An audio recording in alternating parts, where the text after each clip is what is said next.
see what's going on over here. I think it's very important. That's why I kept this going so long. You have to be thankful. You don't have the cards. Thankful. You're buried there. Your people are dying. You're again, running low I know. on soldiers. Don't, please, you're running Mr. low on President. soldiers. It would be a damn good thing. Mr. And President. then you tell us, I don't want a ceasefire. I don't want a ceasefire. I want to go. Ati and I want ukwiriye this. kubaha. Look. Abaturage bawe barimo baricwa, abaturage bawe barimo barapfa, wowe ugatangira ukavuga ngo ntabwo nshaka guhagarika intambara, ati ntabwo nshaka guhagarika intambara. Ayo ni amagambo ya Trump aho yaganiraga na perezida wa Ukraine Volodymyr Zelensky. Nk'uko ubibonye rero, aha hari tariki 28 z'ukwezi kwa kabiri 2025 ubwo perezida wa Amerika Donald Trump yagiraga cyangwa se yaganiraga na mugenzi we wa Ukraine Volodymyr Zelensky, aho baganiraga muri Oval, aho bari kuganira ibiganiro byibanaga cyane ku cyakorwa kugira ngo amahoro abashe kugaruka muri Ukraine cyangwa se intambara yo muri Ukraine ibashe guhagarara.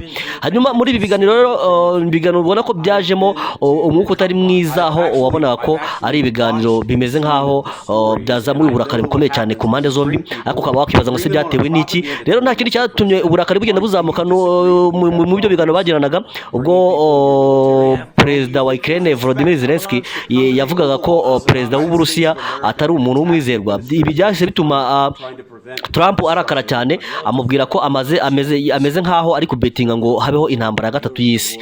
Muri rusange icyo baganiragaho kwari kugira ngo barebe icyakorwa kugira ngo amahoro agaruke cyangwa se amahoro arambye yongere kugaruka mu gihugu cya Ukraine, ariko biza kurangira habayeho kuvugana ku bijyanye n'iby'amabuye y'agaciro. Hanyuma rero biza kurangira Zelensky we avuze ko perezida w'Uburusiya atari umwizerwa. Ibi birakaza Trump cyane, abari nabwo ahita amubwira ko ameze nkaho ari kubetinga ngo habeho intambara gatatu y'isi. Trump yabivuze muri ayo magambo agira ati, uri kumwe natwe waba ufite ikarita ariko tutagufashije nta karita waba ufite. Visi perezida rero nawe Vance nawe yaje kuza yungamo, aravuga ati, yabajije Zelensky ati, byibura se wigeze udushimira na rimwe muri iki kiganiro, cyangwa se wigeze udushimira na rimwe muri iki kiganiro? Yamubazaga niba yarigeze ashima ubufasha Amerika yamuhaye, aho yakomeje anenga Zelensky ko muri kampeni no muri kampeni yiwe, muri kampeni ya Trump yo muri leta ya Pennsylvania, ko Zelensky mbese atigeze ayishyigikira, mbese ko Zelensky yarwanije no kampeni ya Trump yaberaga muri Pennsylvania. Aha rero visi perezida yagendaga agaragariza Zelensky ko mu by'ukuri ari indashima cyangwa se ko atajya ashima ubufasha Amerika imuha. Hanyuma rero ubwo bakomeza kuganira, ikintu cyabayeho nuko n'ubundi uyu visi perezida yagize ati, shimira cyangwa se vuga ijambo byibura rimwe ryo gushimira Amerika ndetse na perezida wayo uhora arajwe inshinga no gutabara igihugu cyawe. Icyo gihe rero ubwo baganiraga, ambasaderi wa Ukraine muri Amerika we yagaragaye asa n'uwataye umutwe ndetse yabuzeho areba n'icyo yafata. Iki kiganiro rero cyamaze iminota 40 baganira kuri ibyo bibazo cyangwa se ku cyo bakora kugira ngo intambara zibashe guhagarara. Ariko nyuma y'ikiganiro nyuma y'ikiganiro cyabaye mu muhezo nibwo aba bayobozi bahise baza kuganira noneho n'itangazamakuru.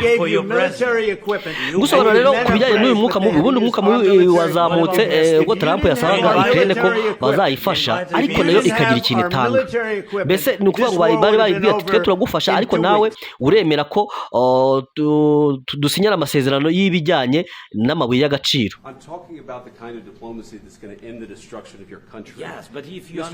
Mr. President, with respect, I think it's disrespectful for you to come into the Oval Office and try to litigate this in front of the American media. Right now, you guys are going ati, Mr. President, biratangaje ndetse nta n'icyubahiro biri gutanga kubona uza hano muri ofisi ya Oval ya Leta Zunze Ubumwe za Amerika ugatangira gusuzugura abayobozi bagiye batandukanye bari kugerageza kugufasha ndetse no kugerageza kugushyigikira kugira ngo igihugu cyawe kigusenyuka kibashe kuva mu ntambara, ariko wowe ibyo ngibyo ukaba uri kubirengaho ugasuzugura abayobozi. Do you disagree that you've had problems bringing people into your military? Ese ntabwo wemera ko ufite ibibazo? Zelensky nawe ati, ibibazo birahari, nta umuntu wese uri mu ntambara aba afite ibibazo, ariko namwe ubwanyu murabifite, ariko ntabwo aka kanya mwahita mubibona, ariko mu gihe kizaza muzabibona. Trump ahita abihakana cyane avuga ati, ntabwo ari wowe utugenera uko tugomba kubaho. in the future. You God don't- bless. You don't know that. God bless. You don't God know that. bless. You Don't- will not you have gotta- a war. Don't tell us what we're going to feel. We're trying to solve a problem. Don't tell us what we're going to feel. I'm not telling you. Because I'm you're in no answering on this position to question. dictate that. That's Remember exactly this. what I'm not You're in dictating. no position to dictate what we're going to feel. You We're will- going to feel very you will good. feel influenced. We're going to feel I'm- very I'm good and telling very you, strong. You will feel influenced. Trump aragira ati wowe ntabwo uri mu mwanya mwiza wo kuba watubwira twebwe ibyo tuzahura nabyo ati wowe icyo usabwa icyo turi gusaba ni ukugira ngo dukemure ikibazo cyawe ati wowe ntabwo uri mu mwanya mwiza ntabwo uri muri pozisiyo nziza yo kuba watubwira cyangwa se wadukanga ngo tubwire ngo tuzahura n'ibi n'ibi ahazaza hacu. You're I'm playing very cards. serious. You're gambling I'm the with the president lives in of war. millions of people. You think- You're gambling with World War III. what are you You're thinking about? gambling with What are you World thinking War about? III. Trump arakomeza ati umeze nk'aho uri kubetinga uri kubetinga ngo intambara ya gatatu y'isi yose ibeho ati wowe ni gute uri kwifata ukaba umeze nk'aho ushaka guteza intambara ya gatatu y'isi yose. Today, even today, Visi perezida rero nawe Vance nawe yaje kuza yungamo aravuga ati yabajije Zelensky ati byibura se wigeze udushimira na rimwe muri iki kiganiro cyangwa se wigeze udushimira na rimwe muri iki kiganiro.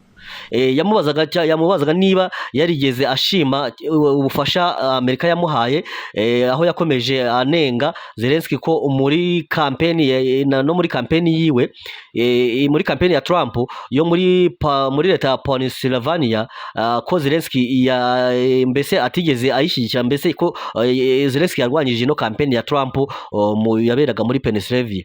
Aha rero visi perezida yagendaga agaragariza Zelensky ko mu by'ukuri ari indashima cyangwa se ko atajya ashima ubufasha Amerika imuha. Hanyuma rero ubwo bakomeza kuganira ikintu cyabayeho nuko n'ubundi uyu visi perezida yagize ati shimira cyangwa se vuga ijambo byibura rimwe ryo gushimira Amerika ndetse na perezida wayo uhora arajwe inshinga no gutabara igihugu cyawe. Zelensky we ubundi mu burakari bwinshi yasohotse aho baganiraga yihuta cyane ndetse ibiganiro bitanarangiye. Hanyuma Trump ahita atangaza ko avuga ko nabikenera azagaruka, ariko akagaruka akaba azagaruka azi icyo ashaka cyangwa se ko yazaza ari uko yiteguye kuganira ku bijyanye cyangwa se ku cyakorwa kugira ngo amahoro aboneke. Kutagenda neza no kwibi biganiro byagaragaje ko Amerika na Ukraine mu by'ukuri umubano wabo utari mwiza ndetse ko uri gusubira inyuma mu buryo bugaragara cyangwa se umubano wa Amerika na Ukraine urimo agatotsi.